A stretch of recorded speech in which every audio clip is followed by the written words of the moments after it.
Everyone, welcome back to my channel. ഇന്ന് നമ്മൾക്ക് ഗ്ലോസിംഗ് ജെല്ലിനെ കുറിച്ച് വിശദമായി മനസ്സിലാക്കാം. മുഖത്ത് പിമ്പിൾസ് ഉള്ളവർക്കും കൂടുതലായിട്ട് ഓയിൽ പ്രൊഡക്ഷൻ നടക്കുന്നവർക്കൊക്കെ ഹൈലി എഫക്റ്റീവ് ആയിട്ടുള്ള ഒരു പ്രൊഡക്റ്റാണ് ഈ ഗ്ലോസിംഗ് ജെൽ എന്ന് പറയുന്നത്. ഇത് 2 മെഡിസിൻ്റെ കോമ്പിനേഷനാണ്. ഒന്ന് ക്ലിൻഡാമൈസിനും മറ്റേത് നിക്കോട്ടിനമൈഡും. ക്ലിൻഡാമൈസിൻ എന്ന് പറയുന്നത് ഒരു ആൻറ്റിബയോട്ടിക് ആണ്. അതായത് നമ്മുടെ ഫേസിൽ പിമ്പിൾസും ആക്നെയൊക്കെ ഉണ്ടാക്കുന്ന ബാക്ടീരിയനെ നശിപ്പിക്കാൻ വേണ്ടിയിട്ടാണ് ഈ ക്ലിൻഡാമൈസിൻ ഹെൽപ്പ് ചെയ്യുന്നത്.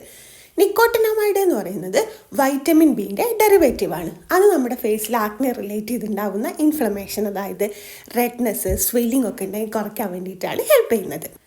ആക്നെയും പിമ്പിൾസൊക്കെ ഉണ്ടാക്കുന്ന ബാക്ടീരിയനെ നശിപ്പിക്കുന്നതിനോടൊപ്പം തന്നെ എക്സസീവായിട്ട് ഓയിൽ പ്രൊഡക്ഷൻ നടക്കുന്നുണ്ടെങ്കിൽ അത് കുറയ്ക്കാനും ഹെൽപ്പ് ചെയ്യുന്നുണ്ട്. നേരത്തെ പറഞ്ഞ പോലെ ഇൻഫ്ലമേഷൻ, അതായത് സ്വെല്ലിങ്ങും റെഡ്നെസ്സും കുറയ്ക്കുന്നതിനോടൊപ്പം നമ്മുടെ ഫേസിൽ ഉണ്ടാകുന്ന വൈറ്റ് ഹെഡ്സും ബ്ലാക്ക് ഹെഡ്സും കുറയ്ക്കാനും ഈ പ്രൊഡക്റ്റ് ഹെൽപ്പ് ചെയ്യുന്നുണ്ട്. ഗ്ലോസിംഗ് ജെൽ എന്ന് പറയുന്നത് ഒരു മെഡിക്കേറ്റഡ് ആയിട്ടുള്ള പ്രൊഡക്റ്റാണ്. ഏകദേശം 30 ഗ്രാമിൻ്റെ ട്യൂബിലാണ് ഇത് വരുന്നത്. ഗ്ലോഡർമ ഫാർമയാണ് ഇത് മാനുഫാക്ചർ ചെയ്തിരിക്കുന്നത്. 200 രൂപയിൽ താഴെയാണ് ഇതിൻ്റെ റേറ്റ് വരുന്നത്. ഇതിൻ്റെ റേറ്റും ഗ്രാംസൊക്കെ മാറിക്കൊണ്ടിരിക്കും. ഇതൊരു പ്രിസ്ക്രിപ്ഷൻ ബേസ്ഡ് മെഡിസിൻ ആണ്. നിങ്ങൾ ഏകദേശം 2 തൊട്ട് 3 ആഴ്ച വരെ കണ്ടിന്യൂസ് ആയിട്ട് യൂസ് ചെയ്താലാണ് ഇതിൻ്റെ റിസൾട്ട് കിട്ടുക. ചിലർക്ക് അവരുടെ കണ്ടീഷൻ അനുസരിച്ചിട്ട് നേരത്തെ റിസൾട്ട് കിട്ടാറുമുണ്ട്. ഫേസ് നന്നായിട്ട് ക്ലെൻസ് ചെയ്ത ശേഷം വേണം ഈ ഒരു പ്രൊഡക്റ്റ് അപ്ലൈ ചെയ്ത് കൊടുക്കാൻ. തിൻ ലെയറായിട്ട് അപ്ലൈ ചെയ്ത് കൊടുക്കണം. ദിവസം 1 നേരമാണ് യൂസ് ചെയ്യേണ്ടത്.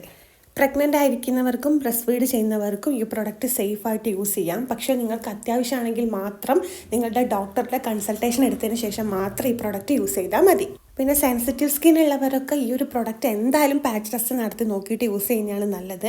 സെൻസിറ്റീവ് സ്കിൻ എന്നല്ല, ഏത് സ്കിൻ ടൈപ്പ് ആർക്കും ചിലപ്പോൾ ഏത് പ്രൊഡക്റ്റ് അലർജി എന്നുള്ളത് പറയാൻ പറ്റില്ല.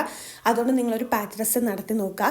കാരണം ചിലർക്ക് ഇത് സ്കിന്ന് ഡ്രൈ ആക്കുക, സ്കിന്ന് പീലായി പോവുക, ചൊറിച്ചിൽ വരിക, ഇറിറ്റേഷൻ വരിക, റെഡ്നെസ് വരിക, അങ്ങനെ ഒരുപാട് സൈഡ് എഫക്ട്സ് ഉണ്ടാക്കാറുണ്ട്. കൂടാതെ നിങ്ങളുടെ ഫേസിൽ മുറിവുണ്ടെങ്കിലോ സൺബേൺ ആയിരിക്കുന്നുണ്ടെങ്കിലോ എക്സിമ പോലത്തെ പ്രോബ്ലംസ് ഉണ്ടെങ്കിൽ ആ ഏരിയയിൽ ഒരിക്കലും നിങ്ങൾ ഗ്ലോസിംഗ് ജെൽ അപ്ലൈ ചെയ്ത് കൊടുക്കരുത്.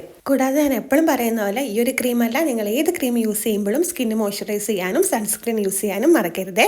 അപ്പോൾ ഇന്നത്തെ വീഡിയോ ഇത്രയേ ഉള്ളൂ. നിങ്ങൾക്ക് യൂസ്ഫുൾ ആയെന്ന് വിചാരിക്കുന്നു. ഇഷ്ടപ്പെട്ടാൽ ലൈക്ക് ചെയ്യുക, ഷെയർ ചെയ്യുക, സബ്സ്ക്രൈബ് ചെയ്ത് സപ്പോർട്ട് ചെയ്യുക. Bye, thanks for watching.